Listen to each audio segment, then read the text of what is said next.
Olá!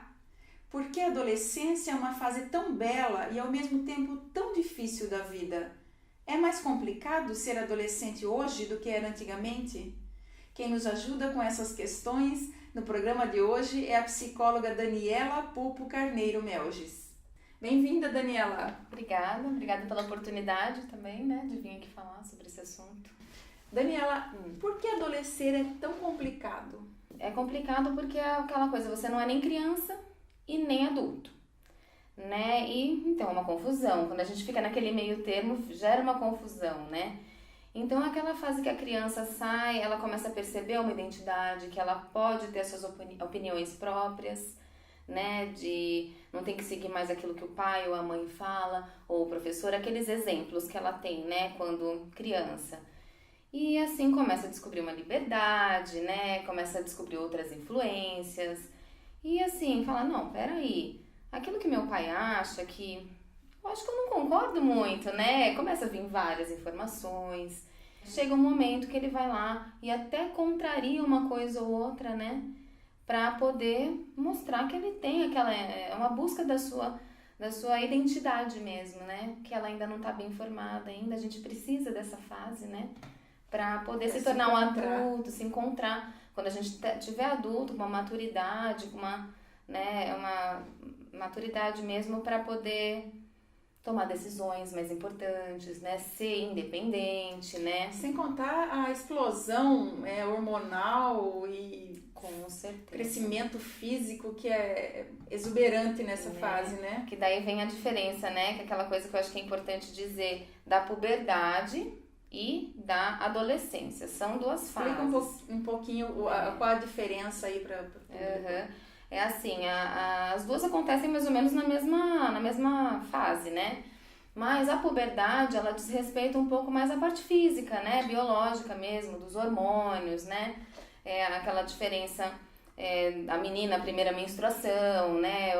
O menino a primeira ejaculação, né? Aquela coisa que é a parte sexual mesmo, que você vai ficando pronto para poder, dizendo bem biologicamente assim, procriar, né? Você tá pronto para isso. De repente, começa a aparecer pelos, né? Pelos pubianos nas axilas, as meninas crescem o peito, muda o formato do corpo, né? Os meninos começam a perceber, um pouco até mais pra frente que as meninas, né? Uma mudança no corpo, né? A voz, né? Eu vejo muito menino, né? Nessa fase que muda a voz, começa, ai meu Deus, minha voz, o que tá acontecendo? Fica meio rouca, fica aquela coisa, né? Então, assim, é aquela fase que vai meio, a gente coloca bem colocado, né? Assim, dos 12, né? Até os 15, essas primeiras mudanças, né? E daí da puberdade. E dos 15 até uns 18, mais ou menos, aonde vai se fechando. Tem um crescimento, né? Até os 18, para aquele crescimento, o crescimento ósseo mesmo, né? Aquela do esqueleto, né? Esquelético mesmo, né? E a adolescência seriam mais as transformações psicológicas e sociais que afligem. Exatamente, né? Culturais. E com certeza que essa parte da puberdade influencia, com certeza, né? E os hormônios fazem você sentir um desejo que você não tinha, né? A parte sexual. Você vai entendendo o que é aquilo, né? Vai tendo contato com aquilo, fica um pouco perdido. Tem toda essa parte sexual e a procura da identidade mesmo, né? Tirando essa parte sexual só, não focando tanto nela, a parte cultural. Você vive, né? Numa geração que é diferente da do seu pai e da sua mãe, né? Dos professores mais velhos e tal. Muito diferente, Muito diferente, né? Tem mudado cada vez mais rápido. E assim, e você procura opiniões dos seus amigos, que também muitas vezes estão passando pela sua fase, né?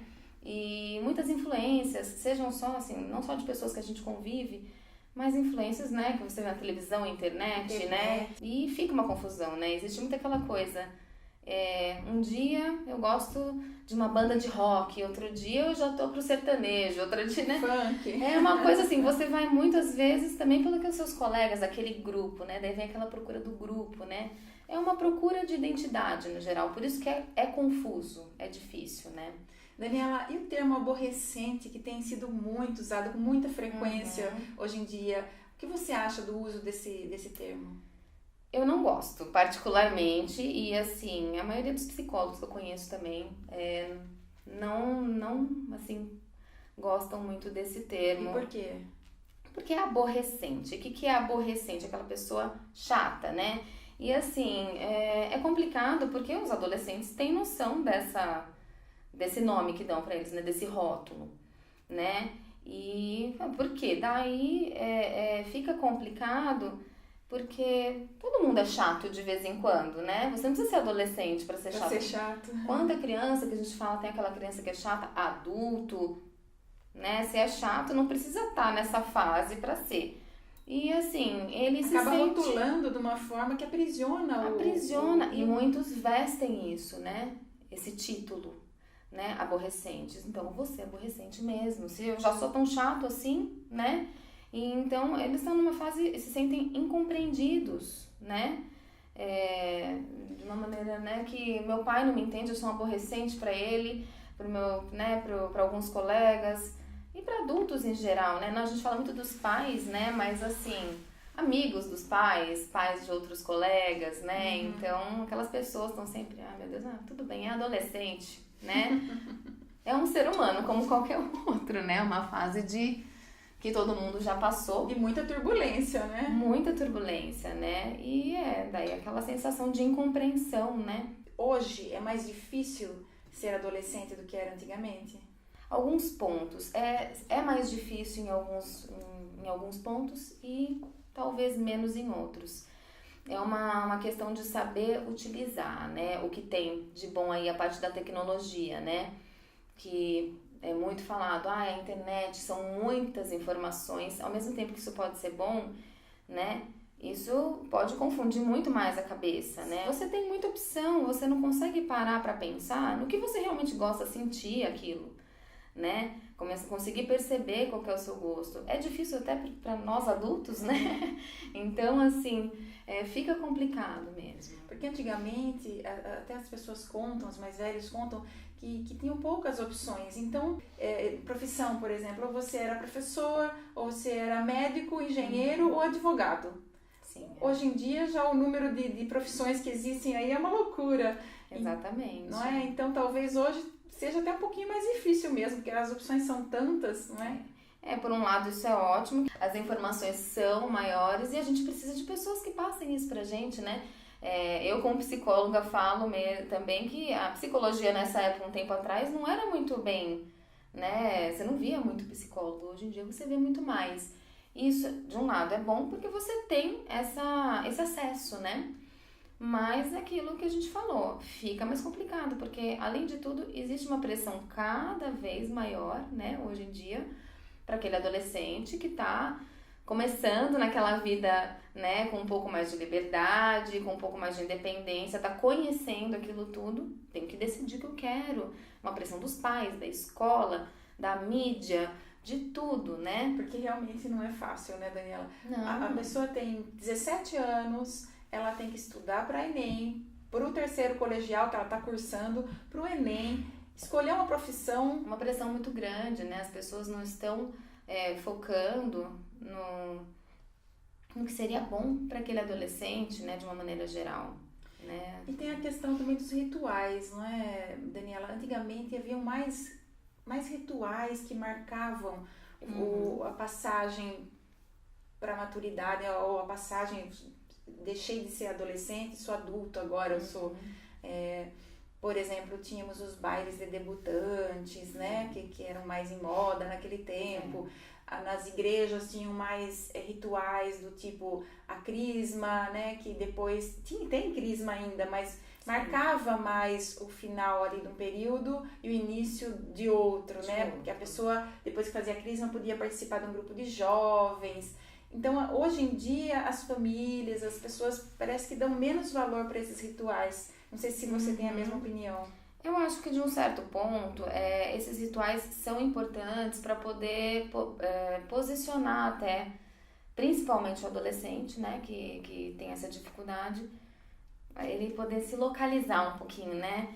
Muitos ainda estão numa fase ali, a pré-adolescência, né, que é importante também, aquela fase dos 10 para os 12 anos, tô me formando adolescente, começa a ter esses rituais quando faz os 15 anos, a festa de debutante. Ainda tem bastante gente que faz. É mais raro, né? Mas é bem mais raro, né? E assim, não tô falando que é necessário, né? Mas são algumas coisas que familiares e até mesmo sociais, né? Com outros colegas que marcavam, posicionavam, ajudava, né?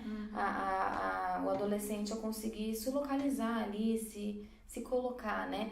E a coisa que nem você falou do grupo de jovens, não precisa ser necessariamente de uma igreja, de uma religião, né? Isso é uma coisa que daí é muito, né, geral, né? Cada um tem a sua, mas que tivesse mais né, reuniões assim que você pudesse se identificar melhor, né? Existem muita roda de conversa, né? Que a gente fez lá no nosso consultório em Itu, aquilo que eu falei dos eventos da maternidade, do adolescente, a gente fez agora da paternidade, né, agora no começo de agosto. A gente quis fazer esse evento com o objetivo de conversar mesmo, as pessoas estarem ali para dividir um pouco. Não foi uma terapia em grupo, né? A gente se colocou como profissional, mas as pessoas falarem um pouco de si, se identificarem com o outro, né? Isso é importante para qualquer ser humano, né? Às vezes a gente acha que só que a gente passa por aquele problema e de repente você vê um outro ali, não, peraí, tem uma maneira, né, de se resolver. E isso é muito importante nessa fase, né, de adolescência. Muitas vezes a dificuldade de passar por essa fase, porque aquele adolescente acha que ele é o único que passa por uma dificuldade assim, porque talvez aquele colega também não divida muito isso, né? Ou aquele outro que parece ser o mais popular, que tá super feliz no fim ali. Ele tem os problemas dele com também, certeza, né? Então, assim, todo mundo tem, então ele consegue se identificar um pouco melhor também e a partir daí encontrando a sua identidade própria, né? Daniela, os pais costumam se preocupar junto com os filhos nessa fase, né? Sofrem junto por alguns motivos, por exemplo, essas alterações do corpo, da sexualidade, às vezes afetam a menina principalmente, hoje que vai na busca aí do modelo de beleza, né? E de repente pode aí ir para uma anorexia, uma bulimia, né? A busca também da identidade pessoal, da independência dos pais. Os filhos acabam às vezes ficando mais para o lado da turma do que para os pais, ouvindo mais os amigos do que os pais. Então são muitas coisas que preocupam os pais. Como que os pais podem ajudar os seus filhos nessa fase? Como a gente fala, não existe nenhum tutorial para isso, né? Mas assim... Que bom se os filhos viessem com manuais, nossa, né? nem me fale, né? Mas assim, com certeza esses manuais não iam dar certo, porque, né? Assim, cada um tem sua personalidade, não vai ter como você seguir aquela linha, né? Com cada pessoa. Quem tem mais de um filho sabe bem disso, né? Cria igualzinho, dá o mesmo amor, o mesmo carinho, né? A mesma educação. E as pessoas são diferentes, né? E sempre vão ser, ainda bem, né? Que sem graça seria que, né? Se não fôssemos né? todos iguais, né? Então, assim, a dificuldade dos pais, né?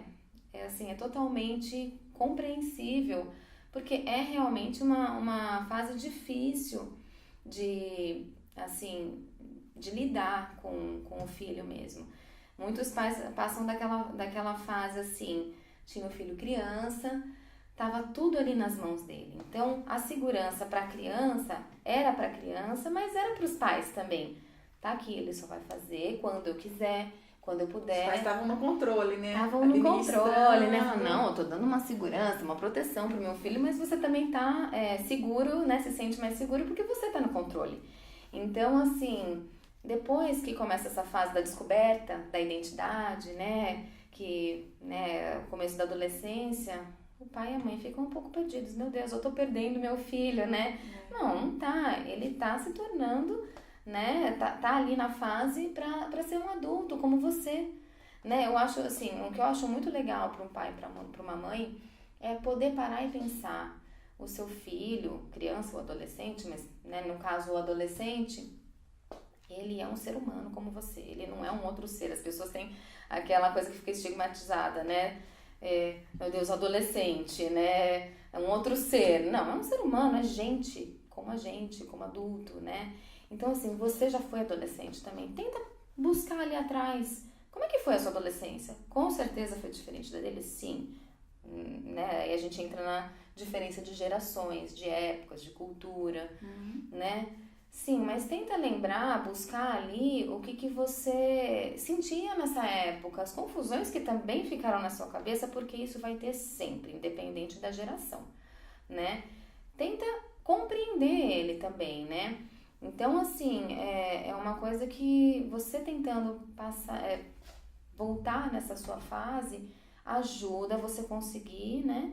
E assim, é uma dedicação total, né? A hora que você tem um filho, você sabe que você vai ter que dar essa dedicação quando ele é bebê, quando ele é criança, e na adolescência é uma doação, né? Uma doação não só de amor, de acolhimento, mas de atenção, né? E de, assim, de muita paciência, né? Não é fácil, eu não tô falando aqui como se fosse a coisa mais fácil do mundo, não. E essa aproximação que o pai e a mãe procuram tanto do filho é tentar, facilita quando você também busca isso. E considerar ele um ser humano como você, numa fase diferente, mas como uma pessoa que tem as suas opiniões e respeitar isso, escutar ele quando ele quer falar alguma coisa. Porque falar, mas meu filho só discute comigo, ele contraria o que eu penso. Ele vai ter opiniões diferentes mesmo. Talvez mais pra frente, com mais maturidade, ele mude ainda essa opinião para uma outra que também não é igual à sua, ou que seja igual à sua. Ele tá aprendendo a lidar com isso, né? Então, assim, você quer que ele te ouça, que ele respeite a sua opinião, você também tem que fazer isso, é uma troca, né? Daniela, mas às vezes, por mais amor, por mais afeto, por mais canal aberto, né, de diálogo que você tenha com o filho, o adolescente às vezes se tranca, se fecha num quarto ou prega o olho no celular e não dá ouvidos para o que você está falando. Como que o pai lida com esse isolamento? Como quebrar esse distanciamento? É sempre importante que isso venha desde a infância, né? Aquela coisa que desde criança seja uma relação bem legal com o seu filho, aberta, mas dando os limites, porque ele precisa, né, daquilo. Uma criança não tem, né, discernimento para algumas escolhas, para algumas, praticamente para nenhuma. Ele espera de você que você escolha, né? Ele pode até te enfrentar, né? Tem muita criança que enfrenta também, mas a partir do momento que você dá aquele limite, ele respeita. E daí você dando esse limite, mas também, né, considerando ele uma pessoa, né, você vai conseguir montar isso melhor na adolescência, porque é aquilo, a gente traz a nossa infância, traz a nossa adolescência, né, e o adolescente também traz aquilo que ele trouxe da infância, né. Então, assim, essa aproximação, eu acho que assim, você tem que tentar ter essa conversa. Se ele se tranca no quarto, você pode até tentar ir lá conversar. Se ele não quer, eu acho que é legal respeitar. É aquele equilíbrio que a gente está sempre buscando em tudo na nossa vida e que é difícil para os pais também encontrarem, mas que tem que ir nessa busca, né? O equilíbrio de conseguir tá a par da vida do seu filho, né? Para poder dar essa segurança para ele, para você também ter essa segurança, né? De que seu filho tá bem, de que ele tá, né, bem orientado. Ao mesmo tempo, você conseguir dar uma liberdade, não total, não largar o seu filho, mas uma questão de não invadir a privacidade dele, né? Porque ele precisa dessa privacidade. Esse espaço, né? A insistência, por exemplo, meu filho fica trancado no quarto o tempo todo. O que está acontecendo? Vamos tentar conversar. Se ele não quiser conversar naquele momento, tenta dar um tempo para ele. Mas a gente vai conversar, né? Então, você tá bom. Eu respeito, você não quer conversar agora, mas vamos conversar depois. Vai ter o momento da conversa. Você vai ter que impor isso uma hora, porque ele tem que aprender, porque não é só liberdade ou só proteção, né? Ele quer se sentir seguro, né? E ao mesmo tempo quer ter uma liberdade. Toda independência exige uma responsabilidade. Nessa fase, os adolescentes estão mais ligados ao grupo social, à opinião do amigo, né? A opinião do que a turma vai falar. E isso preocupa os pais, porque aí no caso de uma liderança negativa, né? Um amiguinho que possa apresentar uma droga, uma bebida para o seu filho, né? Então, os pais se preocupam com esses comportamentos de risco que podem vir de amigos, digamos, que levam para o mau caminho, que é como os pais costumam dizer, né? É meio que um conjunto disso que a gente estava falando até agora, né? Como saber com quem ele está andando, com quem, se você está inteirado, né? Com a vida, né, até escolar dele, porque assim, as primeiras companhias, né, os amigos e tal, vem muito da escola, né, ou qualquer curso que ele faça, qualquer atividade, né, fora da escola.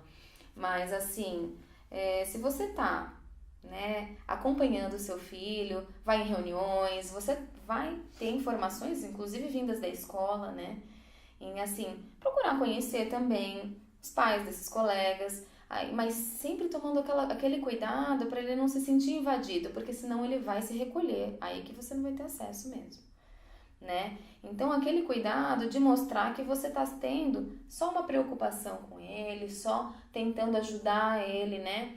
Para ele não se sentir invadido. A partir do momento que o adolescente se sente invadido, ele vai na defesa. Tem aqueles pais que já passam até dos limites, né? Ela fala, meu Deus do céu, meu filho, será que ele tá andando? Eu preciso conhecer, eu preciso... Daí acaba invadindo um pouco. Ele tem que ter aquele espaço com o colega também, mas se você quer ter um espaço do seu filho com você, essa conversa, né? Respeita esse espaço dele e ele vai acabar falando, vai ter. É um processo que vai acontecendo naturalmente. Você não vai ter acesso a tudo, né? É aquela hora que você vai dar uma orientação, um acolhimento quando ele necessitar, mas... você consegue passar para ele os valores que você acha importante, o que você acha que é o certo ou o errado, né? Aquela coisa, e passar isso, como eu já disse, vem desde criança, né? E se fica um pouco mais consolidado nessa adolescência. Você conseguiu passar isso, você vai confiar que naquele momento ele vai saber, né? Aquela escolha, a hora que aparecer um colega, de repente oferecendo uma droga, ou sei lá, fazer qualquer coisa que não seja muito legal, que não vai ser legal pra ele, ele vai pensar 2 vezes antes de fazer, né? E daí você vai ter que começar, daí é o processo, né, de um adolescente um pouco mais velho, assim, talvez, de colocar essa confiança no seu filho também, né? Ele vai precisar dessa liberdade, você não tem como tomar conta 100% do tempo da vida dele, porque ele vai precisar dessas experiências, ele vai precisar bater a cara de vez em quando, né? Para poder aprender a lidar também, né? Ele aprende não só com a orientação dos pais, mas com essas situações, né? Boas e ruins que acontecem fora de casa. Daniela, deixa um recado para os pais que sofrem tanto junto com os adolescentes, de estímulo para que eles continuem ali tentando esse canal de diálogo, essa aproximação.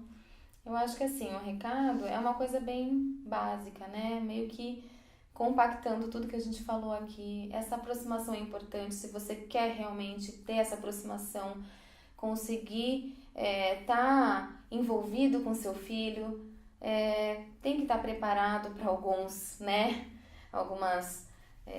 contrariações dele. Muito pai e mãe ficam tristes. Ai, meu Deus do céu, dei tanto amor, dei tanto acolhimento para ele. E agora ele me trata desse jeito. Procurar pensar que ele não é adulto como você, né? Ele ainda está fazendo as escolhas dele. E nessa hora é um trabalho em si, né? Uma doação muito do pai e da mãe, né? Uma dedicação muito grande, né? Como toda fase, né? Desde que o seu filho nasce. Nessa hora é procurar entender, respirar, ter uma paciência e, né, dar os limites, porque ele precisa entender, porque a vida tem limites, né? Não é tudo faz o que você quiser. E você, assim, a hora que ele tiver o tempo dele, você tentar se envolver, tentar, né, conversar. E assim, uma coisa que é importante também, você tem suas responsabilidades, você pode fazer isso, eu deixo, né? Mas você tem, aqui em casa, você vai lavar a louça quando precisar, vai cuidar do seu quarto, vai me ajudar aqui, né? Vai fazer os deveres da escola, né? Não adianta, se você não cumprir com as suas responsabilidades, você também não vai poder ter essa liberdade toda, né? Assim, a vida é assim, se você não faz, né, o que você tem que fazer, muitas vezes você não tem uma resposta, né? Então, é uma preparação, direitos e deveres. Exatamente, né? É assim, precisa disso, eles precisam, isso faz muita parte da orientação, não esquecer desses limites que eles precisam, né, para poder ter uma vida melhor depois, com mais facilidade de encarar muitas coisas difíceis que vêm por aí, né. E tentar, assim, a hora que vier o sofrimento, calma, não é que ele não me ama, eu não tô perdendo meu filho para colegas, eles são colegas, amigos, eu sou mãe e pai. E vai ser sempre, Sempre né? vai ser, né? Sempre vai ser, né? É mais ou menos isso. Daniela, muito obrigada pela sua participação aqui no Lado a Lado, todas as informações que nos trouxe hoje. Obrigada, viu? Muito obrigada para você também, Mirna, para poder dar essa oportunidade, né? Muitas pessoas têm pequenas dúvidas que podem, né? Espero que tenham sido esclarecidas hoje. O nosso objetivo é poder ajudar as pessoas mesmo nesse sentido, né? É isso aí. Tá certo. Valeu, Daniela. Obrigada. E obrigada a você que nos acompanha pelo YouTube e pela ITV, canal 24 da NET. Beijo no coração, semana que vem a gente se vê.